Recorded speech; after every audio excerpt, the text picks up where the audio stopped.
ಈ ರೀಡಿಂಗ್ ನಿಮ್ಗೆ ಇಷ್ಟ ಆಗಿದ್ರೆ ಸಬ್ಸ್ಕ್ರೈಬ್ ಮಾಡಿ, ಪಕ್ಕದಲ್ಲಿರುವಂತಹ ಬೆಲ್ ಐಕಾನ್ ನ ಪ್ರೆಸ್ ಮಾಡಿ.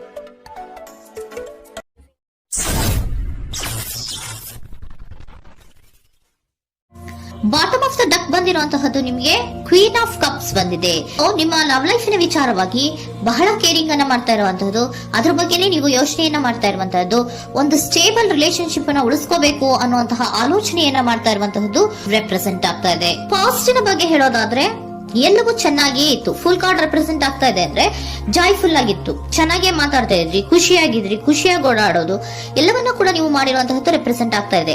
ಆದ್ರೆ ನೀವು ಯಾವಾಗ ಸೀರಿಯಸ್ ಆಗಿ ಕಮಿಟ್ಮೆಂಟ್ ಅನ್ನ ಕೇಳೋದಕ್ಕೆ ಶುರು ಮಾಡ್ತಿರೋ, ಅಥವಾ ನೀವ್ ಯಾವಾಗ ಸ್ವಲ್ಪ ಚೇಂಜಸ್ ಗಳನ್ನ ಮಾಡ್ಕೋ ಅಂತ ಹೇಳೋದಕ್ಕೆ ಶುರು ಮಾಡ್ತಿರೋ, ಅಥವಾ ನೀವು ಸ್ಪಷ್ಟವಾಗಿ ನಿಮ್ಮ ಲವ್ ಲೈಫಿನ ವಿಚಾರವಾಗಿ ಹೀಗೆ ಇರ್ಬೇಕು ಅಂತ ಯಾವಾಗ ಒಂದು ಗಡಿಗಳನ್ನ ಹಾಕೋಕೆ ಶುರು ಮಾಡ್ತಿರೋ, ಆಗ ನಿಮ್ಮ ಲವ್ ಲೈಫಿನ ವಿಚಾರದಲ್ಲಿ ಫೀಲಿಂಗ್ಗಳು ಲೆಫ್ಟ್ ಔಟ್ ಆಗುವಂತ ಸಾಧ್ಯತೆಗಳು ಇದ್ದಿರುವಂತಹದ್ದು ನಿಮ್ಮ ಪಾಸ್ಟಿನಲ್ಲಿ ರೆಪ್ರೆಸೆಂಟ್ ಆಗ್ತದೆ.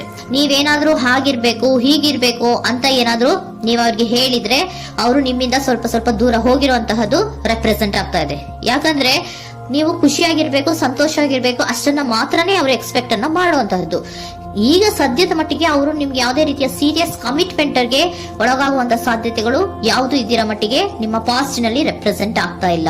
ಈ ಪರ್ಸನ್ ಏನು ಈ 4 ಕಾರ್ಡ್ ಬಂದಿದೆಯೋ, ಈ ಪರ್ಸನ್ ಸೀರಿಯಸ್ ಕಮಿಟ್ಮೆಂಟ್ ಗೆ ಸಿಗುವಂತಹ ಸಾಧ್ಯತೆಗಳು ಇದ್ದಿರೋ ಮಟ್ಟಿಗೆ ನಿಮ್ಮ ಪಾಸ್ಟ್ ನಲ್ಲಿ ಕಾಣಿಸ್ತಾ ಇಲ್ಲ. ಆಗ ಅವರಿಗೆ ಫೀಲಿಂಗ್ ಲೆಫ್ಟ್ ಔಟ್ ಆಗಿರುವಂತಹದ್ದು, ಅವರು ಸ್ವಲ್ಪ ಸ್ವಲ್ಪ ಚೇಂಜ್ ಆಗಿ ನಿಮ್ಮಿಂದ ದೂರ ಹೋಗಿರುವಂತಹದ್ದು ಈ ಕಾರ್ಡಿನಲ್ಲಿ ರೆಪ್ರೆಸೆಂಟ್ ಆಗ್ತಾ ಇದೆ. ಅಟ್ ದ ಪ್ರೆಸೆಂಟ್ ನಲ್ಲಿ ನಿಮಗೆ ಬಂದಿರುವಂತಹ ಕಾರ್ಡ್ ಏನು, ವೀಲ್ ಆಫ್ ಫಾರ್ಚೂನ್. ಬದಲಾವಣೆಯ ಮಾರ್ಗವನ್ನ ನೀವು ಹಿಡಿಬೇಕು, ಅಂದ್ರೆ ಬದಲಾವಣೆ ಆಗ್ಬೇಕು. ನೀವು ಅವರು ಸೀರಿಯಸ್ ಕಮಿಟ್ಮೆಂಟ್ ಅನ್ನ ಕೇಳಿದಾಗ ಅವರು ನಿಮ್ಮಿಂದ ದೂರ ಹೋಗಿದ್ದಾರೆ ಅಂದ್ರೆ ನೀವೇನ್ ಮಾಡ್ಬೇಕು, ಅಟ್ ದ ಪ್ರೆಸೆಂಟ್ ನಲ್ಲಿ ಬದಲಾವಣೆಯ ಮಾರ್ಗವನ್ನ ಹಿಡಿಬೇಕು. ಬದಲಾವಣೆಯ ಮಾರ್ಗವನ್ನ ಮಾಡ್ಕೊಳಕ್ಕೆ ಹೋಗ್ತೀರಾ, ಆದ್ರೆ ನಿಮ್ ಕೈಲಿ ಆಗ್ತಾ ಇಲ್ಲ. ಯಾಕಂದ್ರೆ ವೀಲ್ ಆಫ್ ಫಾರ್ಚೂನಿನ ಕ್ಲಾರಿಫಿಕೇಶನ್ ಕಾರ್ಡ್ ಬಂದಿರುವಂತಹದ್ದು ಯಾವುದು, ಡೆವಿಲ್ ಕಾರ್ಡ್ ರೆಪ್ರೆಸೆಂಟ್ ಆಗ್ತಾ ಇದೆ. ಡೆವಿಲ್ ಕಾರ್ಡ್ ಏನನ್ನ ರೆಪ್ರೆಸೆಂಟ್ ಮಾಡುತ್ತೆ, ಅಡಿಕ್ಷನ್ ಅನ್ನ ರೆಪ್ರೆಸೆಂಟ್ ಮಾಡುತ್ತೆ. ಯಾವಾಗ್ಲೂ ಅವರ ಬಗ್ಗೆನೇ ಯೋಚನೆ ಮಾಡ್ತಾ ಇರೋದು, ಅದ್ರ ಬಗ್ಗೆನೇ ಥಿಂಕ್ ಮಾಡ್ತಾ ಇರೋದು. ಸ್ವಲ್ಪ ಬದಲಾವಣೆ ಮಾಡ್ಕೊಳಕ್ ಹೋಗ್ತೀರಾ, ಮತ್ತೆ ಪುನಃ ವಾಪಸ್ ಹಿಂದಕ್ಕೆ ಬರ್ತೀರಾ, ಮತ್ತೆ ಆಲೋಚನೆಯನ್ನ ಮಾಡಕ್ಕೆ ಶುರು ಮಾಡ್ತೀರಾ. ಆ ಕಾರಣವಾಗಿಯೇ ನಿಮ್ಗೆ ನೋವುಗಳು ಆಗ್ತಾ ಇರುವಂತದ್ದು ಅಟ್ ಪ್ರೆಸೆಂಟ್ ನಲ್ಲೂ. ನೀವು ಬದಲಾವಣೆ ಆಗೋಕೆ ಹೋಗ್ತೀರಾ, ಎಲ್ಲಿ ಬದಲಾವಣೆ ಆಗ್ತಾ ಇದ್ದೀರಾ, ಎಲ್ಲಿ ಚೇಂಜಸ್ ಆಗ್ತಾ ಇದ್ದೀರಾ, ನೀವು ಆಗ್ತಾ ಇಲ್ಲ. ಯಾಕೆ ಹೇಳಿ, ನಿಮ್ಮಲ್ಲಿ ಅಡಿಕ್ಷನ್ ಗಳು ರೆಪ್ರೆಸೆಂಟ್ ಆಗ್ತಾ ಇದೆ. ತುಂಬಾ ಅಡಿಕ್ಷನ್ ಇರೋದ್ರಿಂದ, ನಿಮ್ಮ ಲವ್ ಲೈಫ್ ನ ವಿಚಾರವಾಗಿ ನೀವು ತುಂಬಾ ಅಡಿಕ್ಟ್ ಆಗಿರೋದ್ರಿಂದ ನೀವು ಯಾವುದೇ ರೀತಿಯ ಬದಲಾವಣೆಯನ್ನ ನೀವು ಮಾಡ್ಕೋತಿಲ್ಲ. ನಿಮ್ಮ ಲವ್ ಲೈಫ್ ನ ವಿಚಾರವಾಗಿ ನೀವು ಬದಲಾವಣೆಯನ್ನೇ ಮಾಡ್ಕೋತಾ ಇಲ್ಲ. ಅವ್ರು ಕಮಿಟ್ಮೆಂಟ್ ಕೊಟ್ಟಿಲ್ಲ, ಅವ್ರು ಹೋದ್ರು ಅಂದ್ಮೇಲೆ ನೀವು ಮುಂದೆ ಬರ್ಬೇಕು, ನಿಮ್ಮ ಜೀವನದಲ್ಲಿ ನೀವು ಮುಂದೆ ಮುಂದೆ ಬರ್ಬೇಕು. ಸೊ ನೀವು ಮುಂದೆ ಬರಕ್ ಹೋಗ್ತೀರಾ, ಆದ್ರೆ ಅಲ್ಲೇ ಸ್ಟ್ರಕ್ ಆಗ್ತಾ ಇರುವಂತಹದ್ದು ರೆಪ್ರೆಸೆಂಟ್ ಆಗ್ತಾ ಇದೆ. ನೀವ್ ಯಾವಾಗ ಅಡಿಕ್ಷನ್ ಗಳನ್ನ ಜಾಸ್ತಿ ಮಾಡ್ಕೋತಿರೋ, ಅಬ್ಸೆಷನ್ ಆಗತ್ತೆ. ಯಾವಾಗ ನಿಮ್ಮಲ್ಲಿ ಅಬ್ಸೆಷನ್ ಗಳಾಗಕ್ಕೆ ಶುರು ಆಗುತ್ತೋ, ಆಗ ನಿಮ್ಮ ನೋವುಗಳು ಜಾಸ್ತಿ ಆಗುತ್ತೆ. ಕಣ್ಣೀರಿಡೋದು, ನೋವನ್ನ ಪಡೋದು, ಸಂಕಟ ಪಡೋದು, ಪದೇ ಪದೇ ನೆನಪಿಸ್ಕೊಳ್ಳೋದು, ಅಳೋದು, ಆಗದೇ ಇಲ್ವೇನೋ ನನಗೆ ಅನ್ನುವಂತಹ ರೀತಿಯಲ್ಲಿ ಅಟ್ ಪ್ರೆಸೆಂಟ್ ನಲ್ಲಿ ಕೆಲವೊಬ್ರು ಇರುವಂತಹದ್ದು ರೆಪ್ರೆಸೆಂಟ್ ಆಗ್ತಾ ಇದೆ. ನೆಕ್ಸ್ಟ್ ಕಾರ್ಡ್ ಬಂದಿರುವಂತಹದ್ದು ಯಾವುದು, ಕ್ವೀನ್ ಆಫ್ ಪೆಂಟಿಕಲ್ಸ್ ಬಂದಿದೆ. ಸೊ ಕ್ವೀನ್ ಆಫ್ ಪೆಂಟಿಕಲ್ ಏನನ್ನ ರೆಪ್ರೆಸೆಂಟ್ ಮಾಡುತ್ತೆ, ನಿಮ್ಮನ್ನ ನೀವು ಗಮನವನ್ನ ಕೊಡಬೇಕು, ನಿಮ್ಮ ಕಡೆಗೆ ನೀವು ಹೆಚ್ಚು ಗಮನವನ್ನ ಕೊಡಬೇಕು. ಅವ್ರು ನಿಮ್ಗೆ ಸೀರಿಯಸ್ ಕಮಿಟ್ಮೆಂಟ್ ಕೊಡ್ಲಿಲ್ಲ, ಫೀಲಿಂಗ್ ಲೆಫ್ಟ್ ಔಟ್ ಆಯ್ತು, ಅವರು ದೂರ ಆಯ್ತು, ಹೋದ್ರು ಅಲ್ವಾ. ಸೊ ನೀವೇನ್ ಮಾಡ್ಬೇಕು, ನೀವು ನಿಮ್ ಕಡೆಗೆ ಗಮನವನ್ನ ಕೊಡಬೇಕು. ವೀಲ್ ಆಫ್ ಫಾರ್ಚೂನ್ ಅಂದ್ರೆ ಏನು, ನೀವು ಬದಲಾವಣೆಯ ಮಾರ್ಗವನ್ನ ಹಿಡಿಬೇಕು. ಬದಲಾವಣೆಯ ಮಾರ್ಗವನ್ನ ಮಾಡ್ಕೊಳ್ಳೋದಕ್ಕೆ ಹೋದ್ರೂ ಕೂಡ ಮತ್ತೆ ವಾಪಸ್ ಹಿಂದೆ ಬರೋದು, ಮತ್ತೆ ಅಡಿಕ್ಷನ್ ಆಗೋದು, ಮತ್ತೆ ನೆನಪಿಸ್ಕೊಳ್ಳುವಂತಹದ್ದು, ಮತ್ತೆ ನೋವನ್ನ ಪಡುವಂತಹದ್ದು ನಿಮ್ಮಲ್ಲಿ ರೆಪ್ರೆಸೆಂಟ್ ಆಗ್ತಾ ಇದೆ. ನೀವು ಈ ಅಡಿಕ್ಷನ್ ಗಳಿಂದ ನೀವು ಆಚೆ ಬರಬೇಕು ಅಂದ್ರೆ ನಿಮ್ಮನ್ನ ನೀವು ಬ್ಯುಸಿಯಾಗಿ ಇಟ್ಕೋಬೇಕು.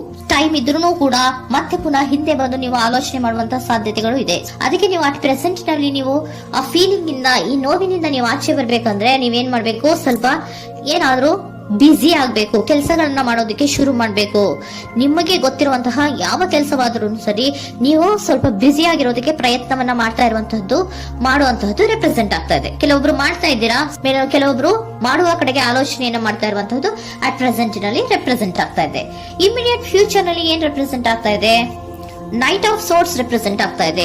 ನೀವು ಕ್ವಿಕ್ ಥಿಂಕಿಂಗ್ ಅನ್ನ ಮಾಡಿ ಏನೋ ಒಂದು ಆಕ್ಷನ್ ಅನ್ನ ತಗೋಬೇಕು ಅನ್ನೋದ ಆಲೋಚನೆಯನ್ನ ಮಾಡ್ತೀರಾ, ಬಹಳ ಫೋಕಸ್ ಅನ್ನ ಮಾಡ್ತೀರಾ ಒಂದು ವಿಚಾರವಾಗಿ, ಕ್ವಿಕ್ ಥಿಂಕಿಂಗ್ ಅನ್ನ ಮಾಡ್ಬೇಕು ಅಂತ.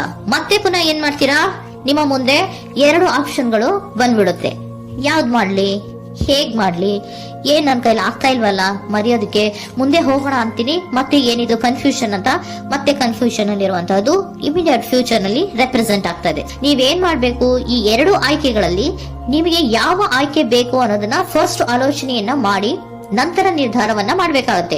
ಡಿಟರ್ಮಿನೇಷನ್ ಅಂಡ್ ಡೈರೆಕ್ಷನ್, ನಿರ್ಣಯವನ್ನ ಮಾಡಿ ಅದೇ ದಾರಿಯಲ್ಲಿ ನೀವು ಮುಂದೆ ಹೋಗ್ಬೇಕು ಈ ಆಲೋಚನೆಯನ್ನ ಮಾಡಬೇಕು. ಆ ರೀತಿಯ ಆಲೋಚನೆಯನ್ನ ಮಾಡಿದ್ರೆ ಇನ್ ನಿಯರ್ ಫ್ಯೂಚರಿನಲ್ಲಿ ನೀವು ಆ ರೀತಿ ಆಲೋಚನೆಯನ್ನ ಮಾಡಿದ್ರೆ ನಿಮ್ಮಲ್ಲಿ ಒಂದು ಪಾಸಿಟಿವ್ ಚೇಂಜಸ್ ಗಳಾಗತ್ತೆ. ಸ್ಟಾರ್ ರೆಪ್ರೆಸೆಂಟ್ ಆಗ್ತಾ ಇದೆ, ಕೆಲವೊಂದು ರೀತಿಯ ಪಾಸಿಟಿವ್ ಚೇಂಜಸ್ ಗಳು ಆಗತ್ತೆ.